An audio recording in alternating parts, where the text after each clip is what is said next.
You're listening to an Airwave Media Podcast.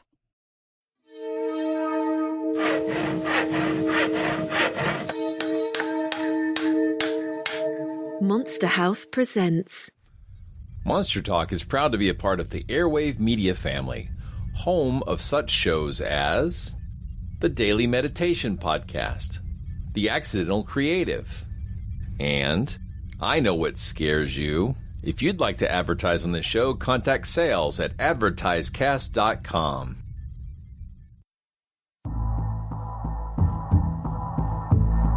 It's actually quite unlike anything we've ever seen before. A giant, hairy creature, part ape, part man. In Loch Ness, a 24-mile-long bottomless lake in the Highlands of Scotland. It's a creature known as the Loch Ness Monster.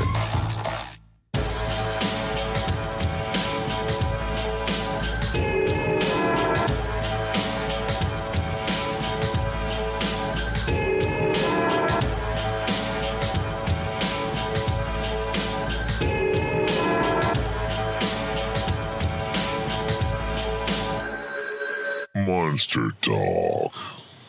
Welcome to Monster Talk, the science show about monsters. I'm Blake Smith. And I'm Karen Stolzno. Hey there, Monster Talkers. I'm having some health issues today, so I'm going to be super brief. Today's episode is a legend-tripping episode featuring Matt and Karen, who have just come back from a trip to Devil's Tower, and we're going to have a listen to how that went and talk about some of the lore behind that place. Monster Talk. Sometimes we cover what I like to call monster-adjacent topics, from haunted houses to saucer crashes to allegedly mysterious places like the Bermuda Triangle or Boleskine House or to cities that claim to be the most haunted in the world. And today, we're going to take a look at a towering example of such a place, a geological remnant made famous by both Hollywood and conspiracy theory. We're talking, of course, of the Devil's Tower in Wyoming. And we'll be talking with our Monster Talk on-the-scene correspondents, Karen Stolzno and Matt Baxter. Welcome back to the show. Thank you. As you said, joining us is Matt. Welcome to the show again. Thank you so much. It's great to be here. So you verified this is not a legend. There really is a Devil's Tower. Without the apostrophe, though. Oh. So, it's an interesting story. So, Devil's Tower, I'm sure a lot of our listeners are familiar with this place for reasons that we shall get into shortly. But it's a butte in the Black Hills, so in northwestern Wyoming, and it's one of America's most famous landmarks, and the place that seems to attract about 500,000 tourists every year. And so Matt has wanted to go there since he was a little boy. Yes, absolutely. It's been one of those bucket list kind of things. You know, ever since I saw Close Encounters as a kid, I've wanted to go to Devil's Tower. It seems so unreal, you know. And it means something. Yeah, this is important. Nice quotes. And so, we went there recently, just over the Easter weekend, because it was Matt's birthday. And again, he's always wanted to go there. And I was telling a couple of people about the trip, and they said, well, try to have a good time anyway. Ow.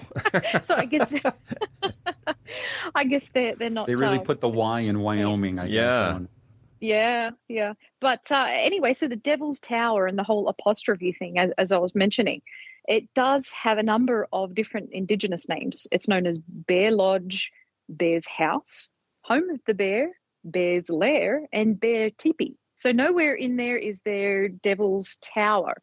So as the story goes, the name originated back in the 1870s. There was an expedition led by Colonel Richard Irving Dodge. And apparently his interpreter, he misinterpreted a native name to mean Bad God's Tower. So that translated to Devil's Tower in American English. Oh. So that's how we get the name. And then it was established in 1906 as the first U.S. national monument by Theodore Roosevelt.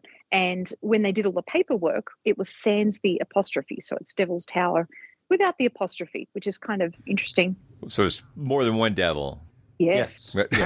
Plural devils, plural tower. Yes. So, it's, as you said, it is not directly relevant to monsters, but boy, has this story got a lot. It's got UFOs and it's got ghosts, and it's got science, history. So it's pretty jam-packed, full of interesting stuff. I know that I had heard a legend about the tower, and for some reason, I think it was in a documentary on PBS or something, and it was about maidens being chased by something. But you've got another variant of the story here. You want to tell that native legend? Yeah, so Bear Lodge or Devil's Tower, by any name, it's a sacred space. So there are a number of different Indigenous sacred narratives about Devil's Tower, and one of the ones that you'll hear most often is a Sioux legend about two boys who wandered too far away from their village and became lost. So we've got that whole kind of cautionary tale thing going here. And so they're trying to find their way home, and they realized they were being followed by a giant bear. And they were scared and they ran. And then realizing that they couldn't run any faster or any longer, they fell to their knees and prayed to the Great Spirit to save them. And so as the story goes, the earth shook and the boys were lifted into the sky by this giant pillar of rock, which became Bear Lodge. And so they were safe from the bear, and the bear is rearing up on his hind legs and clawing into the stone to try to get to the boys, but without any success. And eventually the bear just gives up and wanders away. And a giant eagle rescued the boys and delivered them back safely to their village. So that's just one legend. There are many others out there. There's an Arapaho legend. The Cheyenne people have a story. The Kiowa people, Lakota people, they've all got different stories. And usually it is a kind of cautionary tale where a group of young boys or young girls are away from home, away from the village, and get into trouble and are chased by this bear that keeps cropping up in all the stories.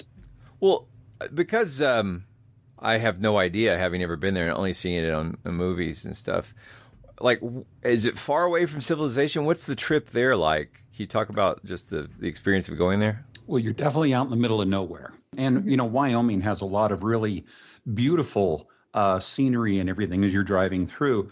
And it's interesting because you see these kind of like, little buttes sticking up, and you're like, wow, that's not nearly as impressive as I was expecting it to be.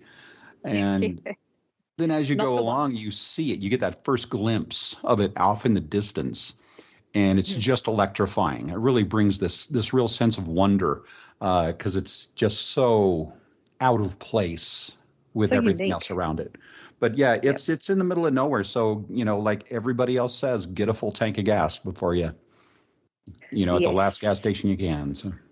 Yeah, but lots of buffalo and lots of antelope and tourists. I mean, I'm making an assumption that like you're not allowed to climb it or anything. Is it like, what is the park sort of set up there? What can you do? What can you not do when you go visit? You can drive right up to the base and park. Yeah, I was surprised. Yeah. Yeah, you can go right up to it. The thing is if you're going to do any climbing, you have to get a permit. And that was one of the things that was a little shocking to me as I'm looking up the side. And this was on Easter. It was the day before Easter Saturday. And Priester. Yeah. And it was really kind of a shocking thing to look up, and it looks like a little bug on the side of the hill. And then you realize that's a human trying to climb up. And there's like ladders that are like, attached to some of the crevices and stuff. And it's very interesting. But yeah, you can, they will outlaw it because it is causing its own form of erosion. So yeah, right. Do it while you can. Certainly during, I think it's the month of June, they ask that people don't climb the tower because that is a sacred time for the local Indigenous people to come and pray and to spend time there. So that's the only time where it's really off limits. But the rest of the time, you'll find a lot of people who are hiking around there and certainly climbing. There have been a number of injuries and deaths over the years too. But we'll get to that shortly. But it's really interesting, the top of the tower, because you would think there's nothing there. But apparently it's about the size of a football field. And climbers have reported that they've seen birds, but even mammals there too. So chipmunks and probably one day, they'll carve a Starbucks into the side of the place. But rats and snakes. So there's a lot of wildlife up there. It looks like it's not perfectly flat, but it looks like you could. It'd be a very safe place to hang out as long as you stayed away from the edge. So, yeah. Yeah, pretty scary. But it looks from a distance like it's brown or gray, but it's actually more of a green when you approach it. Yeah. I guess if it gets enough rain. I just came back from California, and there'd been drought every time I've been there, and this time I went and it had been raining, and it was like a different place. Everything was so lush and green. So it's amazing what a little rain can do. Yeah, this is just even the color of the rock itself. I mean, there is, moss and lichen and things like that on it, but the stone itself has a green tint to it. So it's unique, to say the very least. And I don't know if I should talk about this now, but there's a lot of theories that people put forth about the formation of Devil's Tower. Now's a good time.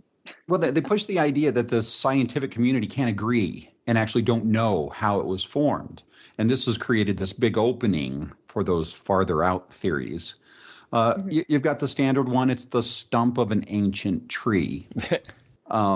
And I mean, the interesting thing is that is very one lone tree, because why aren't there more of these stumps around, or more evidence of a forest of this size? But they try to sort of compare petrified wood that's kind of cracking apart with these columnar sutures that are on the side of Devil's Tower. And the thing is the petrified wood kind of breaks into these cube-like pieces.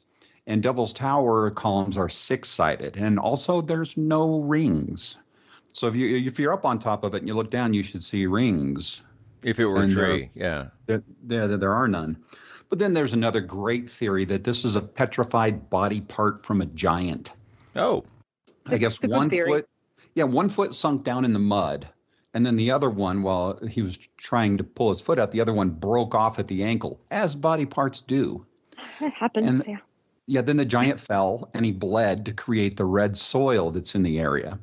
It's so obvious, but why not? I mean, if science doesn't know, then why not one of these other theories? You can go to YouTube to see some of these crackpot theories. There are some great ones, yeah. And boy, are they earnest about it. It's funny. I was doing some research, and Reuters had an article that suggested that the whole tree thing started as a satirical post, but it doesn't matter because there's nothing too dumb to be believed on the internet. Like, there's nothing too dumb that can't become a real sincere belief. And sure. I mean, we talked a little bit about the Tartarian mud flood and some of the other things that people in flat Earth and all these sort of things. But I think that it fits into this idea of a land of giants and a magical, mythical time. And it's like, it kind of bugs me because these sort of internet versions are so much weaker than the sort of deep mythic folklore from various peoples who've lived here a long time. Yeah. And it makes me sad to see them picked up. It's like there's no such thing as birds or any number of other sort of hoaxes / jokes that somehow get picked up by conspiracy theorists and become sincere beliefs. And wow, we live in a strange world. Or I guess it's the same world as always, but people are just capable of believing almost anything. Well, I've always loved the Seven Sisters story. Yeah, that's the one I was alluding to. Kid, yep. I loved that one. Then they get flown up into the sky and become the Pleiades. And it's a beautiful story. I've always loved it. But when I hear these stories about the trees and the giants, I don't love them. They don't. Yeah. They don't kind of capture me like the folklore does. I absolutely love those old stories and the cautionary tale aspect to them and everything else. And believe and pray in this. Great medicine, this greater power, and you can be saved. And there's all kinds of great lessons for that period of community. And things are a little different for us these days, but back then that kept a lot of people alive by keeping that community strong and everything. But that's one of the things that they say. In fact, we were watching a documentary where the guy talks about that scientists now believe they've discovered what it is, and then after it's over, he's like, I kind of doubt it though. And it's like, what? You believe the tree thing over this? This is not a good documentary. But the thing is scientists don't disagree on how it was formed. They only disagree on maybe some small details. Yeah, exactly. They know for a fact that it's an igneous rock.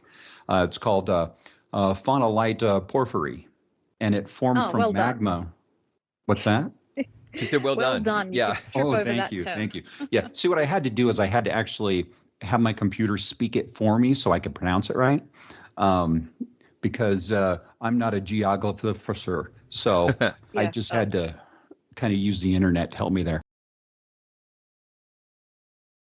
I'd like to note, too, that there are similar formations that are found around the world. I mean, it is unique, but that kind of rock is found in other places. There's a place called Devil's Postpile that's in California. So Devil seems to be popular with these kinds of formations.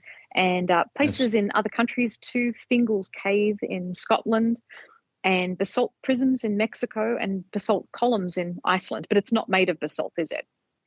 No. Devil's Tower.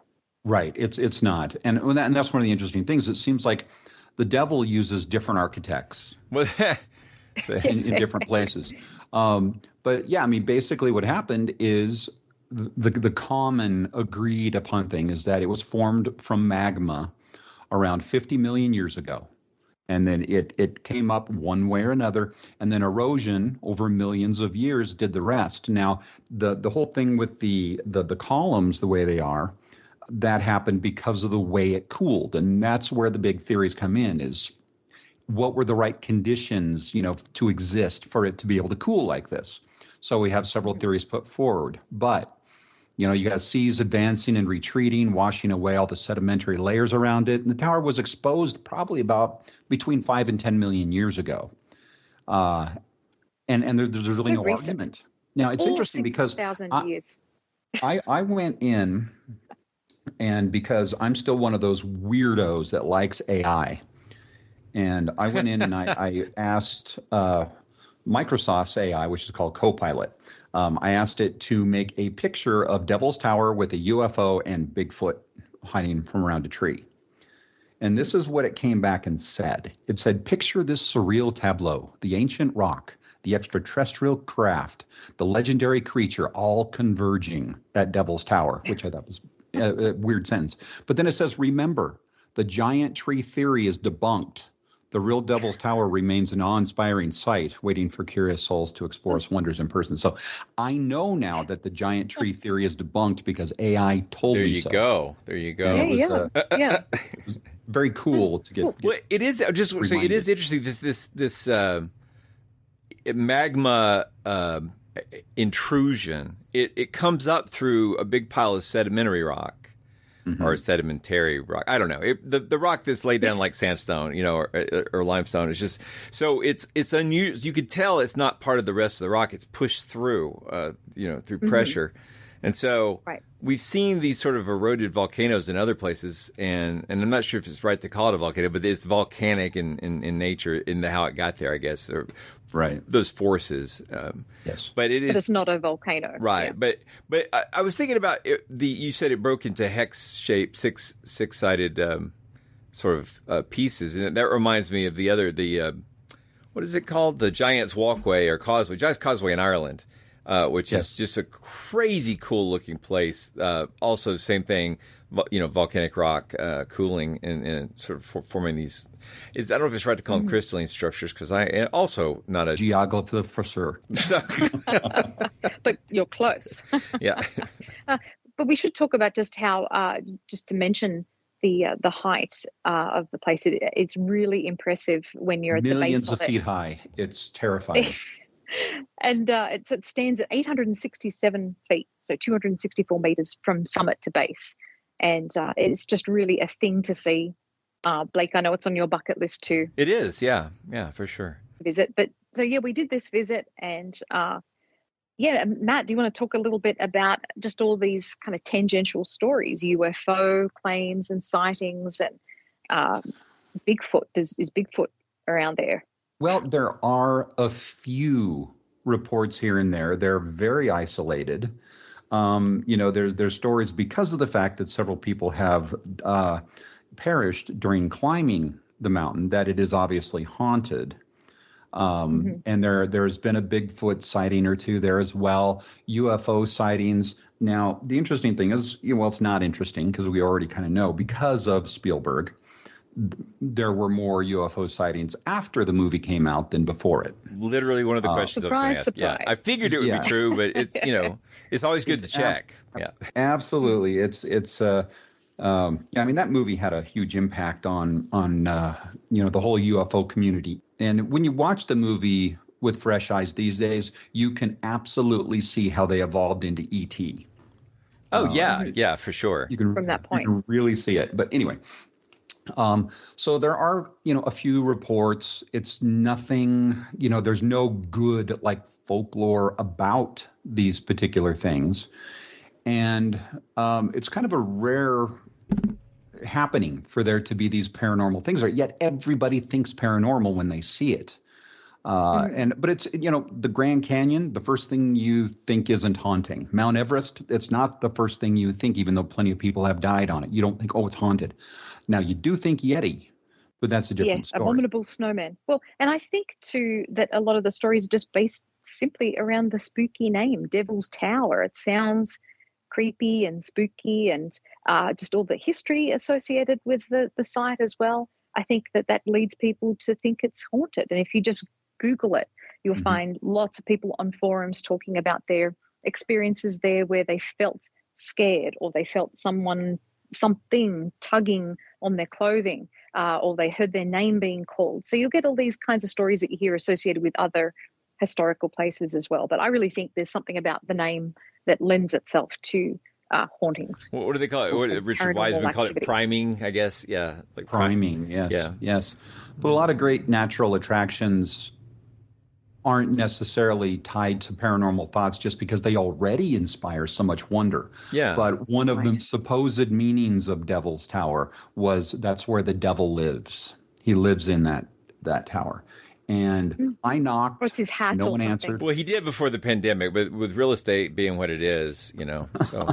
Yeah, that's why it is abandoned. It's largely empty. They're looking for occupants. It's. Yeah. But there's also a structure, an actual, man-made tower called Devil's Tower that I think is a bit further out east. That gets confusing. There's a movie called Devil's Tower that. Jay from Silent Bob and Jay stars in, and the tagline is "It's a hell of a place to live." So I won't recommend those. Yeah, but there's another Devil's Tower too. I think in New Jersey. Mm-hmm. It's a historical marker and a human-made tower, but not that's the one. Not a natural. Yeah. And it's you look for Devil's Tower on YouTube and you will find a lot of videos on that. Yeah, it is. It's a beautiful place to visit. I'm really glad that I got to go there, and certainly fulfilling a dream for Matt. And Blade was fascinated by the place too, and we all went hiking around the base of it. It was a very frigid day, very cold and snowing lightly. Oh, wow. So everything just looked beautiful. But it's absolutely worth visiting, and just a lot of stories associated with it. Do you have any photos for the show notes? A lot of photos. That'd be great. Cool. Did you try to hide behind a rock and pretend you were, hiding from the government agents and stuff? Did you do any LARPing while you were there? No LARPing. I was looking for LARPers. Yeah. Didn't locate any. I didn't know if the people mark shooting locations. I mean, it's big, so it would be trying to find exactly where things happen would be hard. No, you can recognize it. There's different shelves and places where the columns are broken off, and they call one the window. There's a crack in the window kind of thing, and that's where a lot of it took place in terms of the filming. You can see the window in many of the shots. So it's actually pretty easy to spot. One side of it is not uniform; it's got a curve to it. So yeah, you once you're there and you go around it, you can spot what you're looking at fairly easily. I want to add that there are signs everywhere, and they ask you to not deviate from the path, because there are like prayer rugs and lots of just indigenous markers around there. So, yeah, they don't really want you to go hiding behind rocks. They want you to just stick to the path. And just so there's no confusion, the path is not capitalized. So they're not telling you to be religious. Ah, gotcha. And, to follow the left-hand path. Follow the one true path.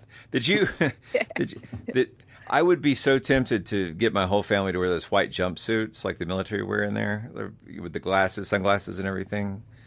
I would be so tempted to have a photo of that. That would be so awesome. So, but in the gift shop, we did see an alien, didn't we? Yes, I can send a photo of that as well. Oh, good. They have a gift shop. That implies they probably have plumbing out there, so you don't have to poop in the woods. So, but the outhouses are still very primitive. To it. Yeah, they're primitive. Yep, just holes in the ground kind of thing, but toilet paper. Yes. the devil's toilet. Yes, exactly. Yes, you will levitate. You know, it's funny because I posted a couple of the photos on Instagram, and of course I had a ton of people coming back talking about mashed potatoes. Yeah. And, you know, and bringing out various lines about, you know, why it's better to go see Pinocchio than mini golf. And so it's just really interesting how sort of ingrained into our culture this movie has become. And even after all this time, there's tons of people that have not seen the movie, but they seem to still know the quotes. That's funny. Yes, yeah. And it was the star of the movie. Devil's Tower was the star of that movie. And it's strange because it really hasn't. It's been typecast, and it hasn't really had much of a career in film since then. But good point.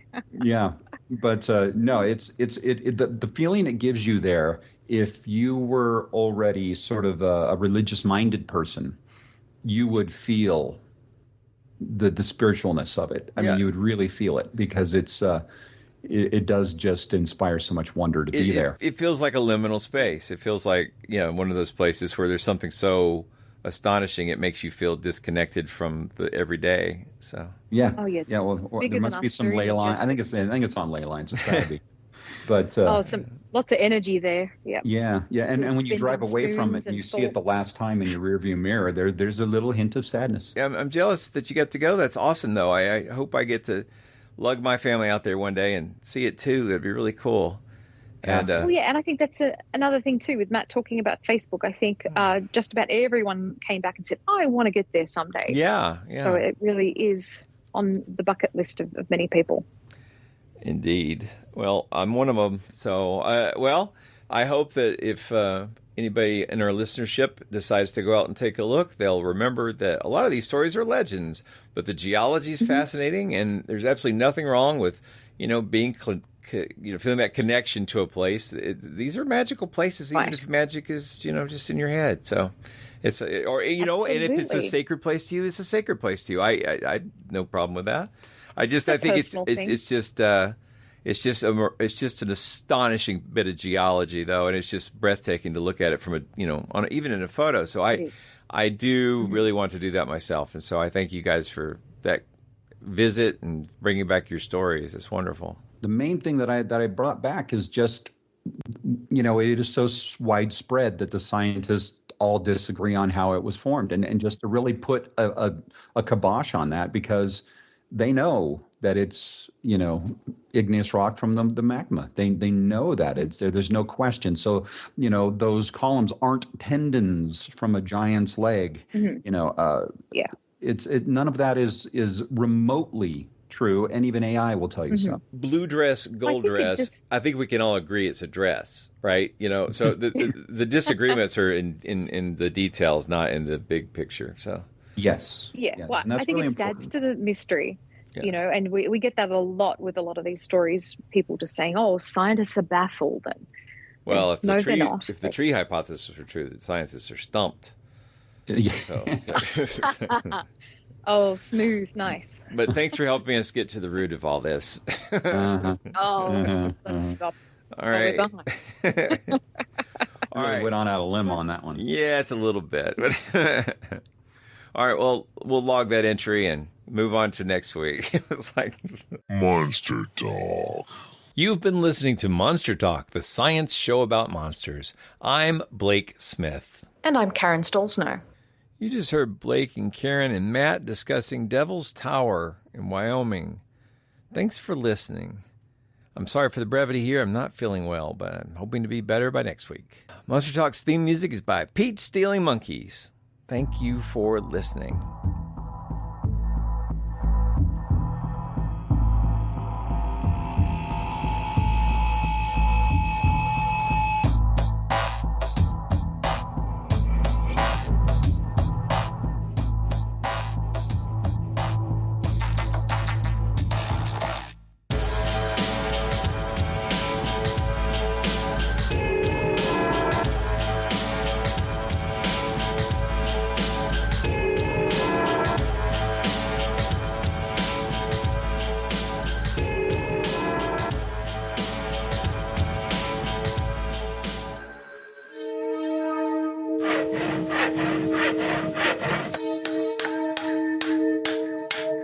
This has been a Monster House presentation.